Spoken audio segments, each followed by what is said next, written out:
Kita sekarang udah di 10 hari terakhir, masuk ke 10 hari terakhir daripada bulan Ramadan yang Nabi kita Muhammad SAW, kalau kita udah tahu semuanya, Nabi katanya idza dakhala al-ashrul awakhir shadda mi'zarah ahya laylah wa shadda mi'zarah wa aygada ahlah. Nabi Muhammad kalau udah masuk 10 hari terakhir katanya itu shadda mi'zarahu, ini kain sarung nih kalau kata kita, ibarat perumpamaan ini dikencangin sama Nabi. Ibaratnya ini mau ibadah kagak setengah-setengah udah. Terus lagi ahya lailah, Nabi hidupin semalaman suntuk.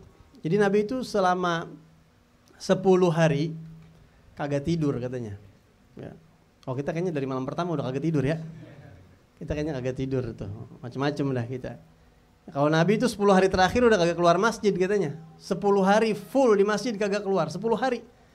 Sampai-sampai Nabi katanya kalau mau nyisir rambutnya itu cuma ngeluarin kepalanya doang ke jendela masjid begitu. Ntar Siti Aisyah yang nyisirin begitu masjid. Dan sunnah ini kayaknya udah jarang yang ngerjain, termasuk saya. Kita kayaknya udah kagak 10 hari di masjid gitu ya, kagak keluar-keluar gitu. Kecuali untuk hajat yang doruri, kayaknya udah sunnah yang sudah hilang, yang sudah hampir musnah. Tapi kata para ulama, ini enggak lama-lama, saya sedikit aja.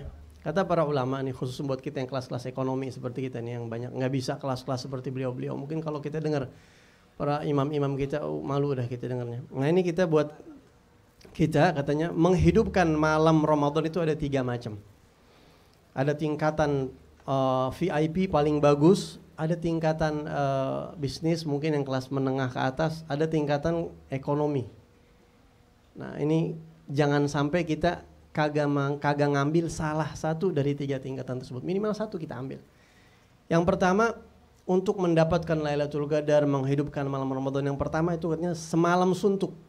Hidupkan semalam suntuk dengan ibadah. Maghrib berjamaah, isya berjamaah, tarawih, hadir majlis ta'lim mungkin, tadarus, baca Quran, sampai sahur.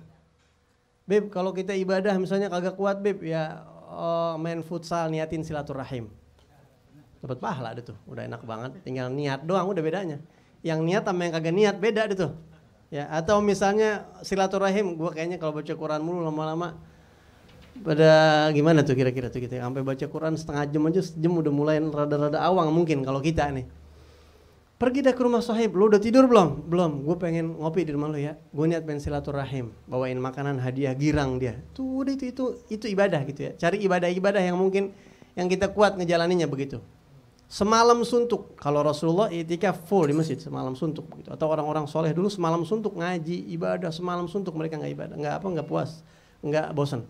Yang kedua, ihya mu'dhamil lail, menghidupkan sebagian besar malam. Malam itu dari maghrib sampai subuh, kalau 10 jam lebih berarti lebih dari 5 jam itu dihidupin gitu ya. Kebanyakan malam-malamnya itu dihidupin dengan ibadah. Ada tidurnya sih paling sejam 2 jam sebelum itu, terus disahur. Ada itu. Yang ketiga minimal, nih kita nih minimal. Ini jangan sampai kagak ada nih. Yang ketiga ini paling sekurang-kurangnya menghidupkan malam Ramadan, sekurang-kurangnya isya berjamaah, subuh berjamaah. Itu minimal tuh. Jangan sampai 10 hari terakhir ini nih sholat isya sendiri, jangan sampai sholat subuh sendiri, jangan sampai, pantangan banget itu. Nanti kalau perlu nangis kalau sholat sendiri itu. Karena kata Rasulullah, man shallal isya fi jama'atin faqad adraka hadzahu min lailatul qadar, atau kama qala Nabi SAW. Barang siapa yang sholat isya berjamaah kelempengan Lailatul Qadar, dia kagak tahu nih. Dia sholat isya berjamaah, dia kagak sadar kalau tuh malam Lailatul Qadar. Faqad akhadha bihadzin wafir min Lailatul Qadar, maka dia sudah mengeruk pahala kebaikan yang sangat banyak di malam Lailatul Qadar hanya dengan isya berjamaah aja. Jadi sekurang-kurangnya isya berjamaah sama subuh berjamaah. Matraweh dah jangan tinggal. Ini 10 kita jaga. Habis itu mungkin kita mau tidur, mau mindo, mau makan, mau ngapain serah. Tapi isya berjamaah, tarawih, subuh berjamaah ini 10 hari terakhir jangan sampai. Dalam hadis juga Nabi bersabda, man shallal isya fi jama'atin, kita udah sering dengar hadis ini, fa ka'annama qama nisfal lail. Siapa orang salat isya berjamaah, pahalanya sama kayak orang yang salat separuh malam. Separuh malam itu dari maghrib sampai subuh bagi 2 aja tuh. Segitu pahalanya tuh. Sama kayak sholat segitu jam. Dari subuh ke maghrib bagi 2, anggap 5 jam, 6 jam. Sholat 6 jam, kita belum pernah sholat sampai 6 jam tuh ya. Tarawih aja kita 20 rakaat udah Masya Allah tuh. Nah itu sholat isya berjamaah pahalanya kayak gitu. Bayangin kalau datang Lailatul Qadar sama aja kita kayak separuh malam kita sholat. Waman shalla subha fi jama'atin faka'annama shallal laila kullah. Siapa yang sholat subuh berjamaah pahalanya sama kayak semalam suntuk sholat. Semalam suntuk sholat. Jadi sekurang-kurangnya itu, jangan sampai kagak.